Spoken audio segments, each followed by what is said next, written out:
আজি আমি কৰিম তোমালোকৰ ক্লাছ 10 গণিতৰ অনুসৰণি 6.2 যেটো আমাৰ 8 নম্বৰ অংকটো দিয়া আছে এটো আমি আজি কৰিম ওকে তো এই 8 নম্বৰ কোৱেশ্চনটোত কি কৈছে যে উপপাদ্য 6.2 ৰ সহায়ত প্ৰমাণ কৰা যে এটা ত্ৰিভুজৰ দুটা বাহুৰ মধ্যবিন্দু সংযোগী ৰেখাডাল তৃতীয় বাহুৰ সমান্তৰাল ওকে তো এটো আমাৰ প্ৰমাণ কৰিব দিছে আৰু ব্ৰেকেটত লিখি দিছে মনত পেলোৱা এইটো তোমালোকে নৱম শ্ৰেণীত প্ৰমাণ কৰিছা তোমালোকে এটো কি কোড পাইছিলা নৱম শ্ৰেণীত পাইছিলা তো এই কাৰণে তোমাৰ ব্ৰেকেটত লিখি দিছে ওকে তো তুমি যদি প্ৰথমত চোৱা তোমাক কৈছে কি যে উপপাদ্য 6.2 ব্যৱহাৰ কৰিব দিছে ওকে তো তোমাৰ এটো হয় উপপাদ্য 6.2 তো উপপাদ্য 6.2 ত কি কৈছে যে যদি এডাল ৰেখা ধৰা এটো আমাৰ ৰেখা তো ডিই এডাল ৰেখা হয় এটো ডিই ৰেখা ওকে তো এটা ত্ৰিভুজৰ যিকোনো দুটা বাহু একে অনুপাতত বিভক্ত কৰে ধৰা এটো ত্ৰিভুজ হয় এই ত্ৰিভুজৰ যিকোনো দুটা বাহু ধৰা এবি বাহু আৰু এসি বাহুৰ অনুপাত তাৰ মানে এ ডি বাই ডিবি সমান সমান এ ই বাই ইসি ওকে তো এনেকুৱা অনুপাত যদি সমান হয় মানে একে অনুপাতত যদি বিভক্ত কৰে তেনেহলে কি হয় সেই ৰেখাডাল তাৰ মানে ডিই টো বিসিৰ কি হ'ব এই ডিই টো কি হ'ব বিসিৰ সমান্তৰাল হ'ব বুলি এইটো আমাৰ উপপাদ্য 6.2 ত কোৱা হৈছে ওকে তো এই উপপাদ্যটোৰ সহায়ত আমাৰ কি কৰিব লাগিব এই 8 নম্বৰ কোৱেশ্চনটো কৰিব লাগিব ওকে তো এতিয়া তুমি যদি চোৱা ইয়াত কৈছে কি যে প্ৰমাণ কৰা যে এটা ত্ৰিভুজৰ দুটা বাহুৰ মধ্যবিন্দু সংযোগী ৰেখাডাল তো তুমি ধৰি লোৱা এইটো আমাৰ ত্ৰিভুজ দিয়া আছে এ বি সি আৰু এ বি বাহুৰ মধ্যবিন্দু আমাৰ ডি আৰু এ সি বাহুৰ মধ্যবিন্দু আমাৰ ই তো এই মধ্যবিন্দু সংযোগী ৰেখাডাল তৃতীয় বাহুৰ সমান্তৰাল বুলি আমাৰ প্ৰমাণ কৰিব লাগে তো এইটো আমাৰ মধ্যবিন্দু হয় তো মধ্যবিন্দু সংযোগী ৰেখাডাল আমাৰ হয় ডিই তো ডিই সমান্তৰাল আমাৰ বিসি আমাৰ কি কৰিব লাগে প্ৰমাণ কৰিব লাগে ওকে তো আমি প্ৰমাণ কৰিম তো এটা কথা মনত ৰাখিবা যেতিয়া কোৱেশ্চনত এবিসিডি দিয়া নাথাকে তো তুমি মনত ৰাখিবা তেতিয়া তোমাৰ ধৰি ল'ব লাগিব প্ৰথমত লিখিব লাগিব ধৰা হল ওকে তো ধৰা হল লিখিলো প্ৰথমত ধৰা হল ওকে তো তাৰ পিছত তুমি কোৱেশ্চন যেনেকৈ দিয়া আছে এই হিচাপে তুমি কেৱল এই ছবিটোৰ নাম বিলাক দিব লাগে ওকে তো প্ৰথমত তেনেহলে কি কৈছে যে এটা ত্ৰিভুজ তো আমি লিখিম এটা ত্ৰিভুজ তো ত্ৰিভুজটোৰ নাম আমি দিম এ বি আৰু সি এ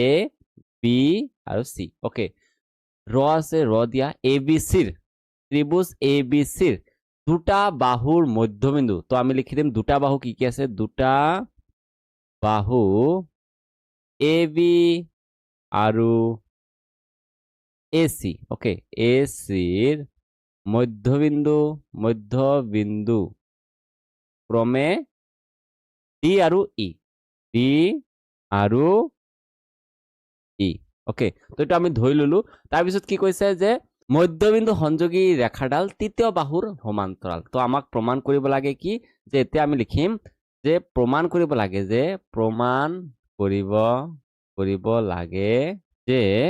আমাৰ কি প্ৰমাণ কৰিব লাগে DE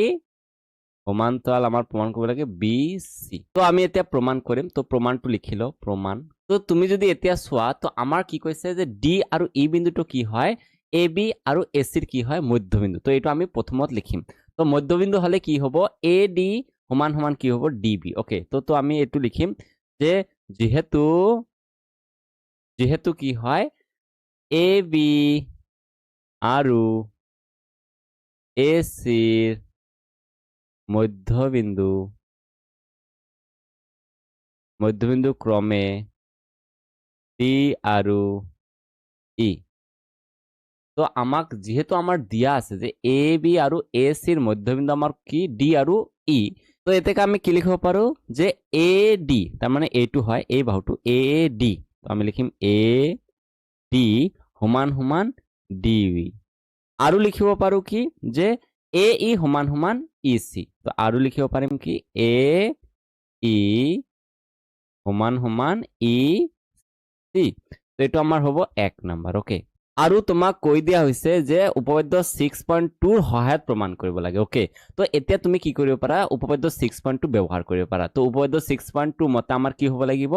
A D by DB এইটো আমাৰ এ ডি বাই ডিবি সমান সমান হ'ব লাগিব এ ই বাই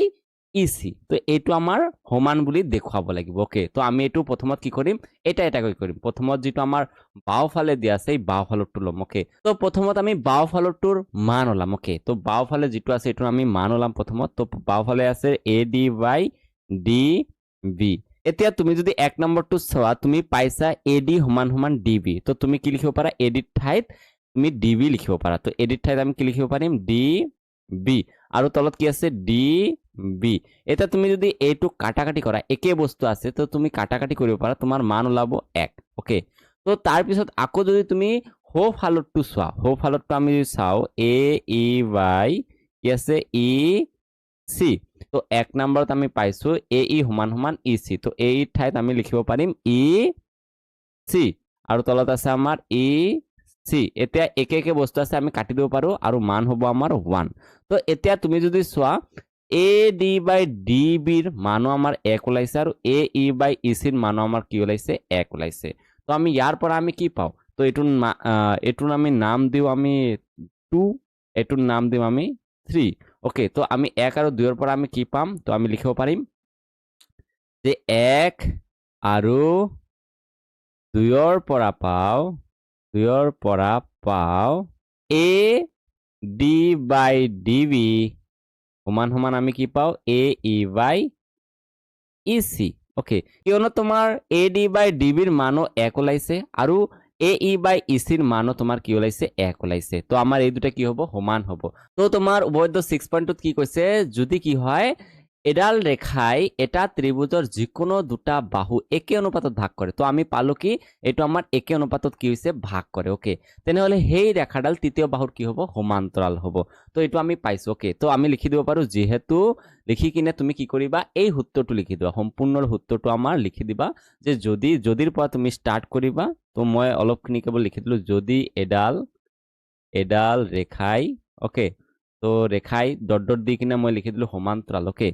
সমান্তৰাল তো তুমি ভালদৰে এই সূত্ৰটো লিখি দিবা তো সূত্ৰটো লিখাৰ পিছত তুমি এতিয়া লিখিব পাৰা যে DE টু সমান্তৰাল BC তো এইখিনি তোমাৰ কৰিব লগা ওকে তো এনেকে তুমি প্ৰমাণ কৰিব পাৰা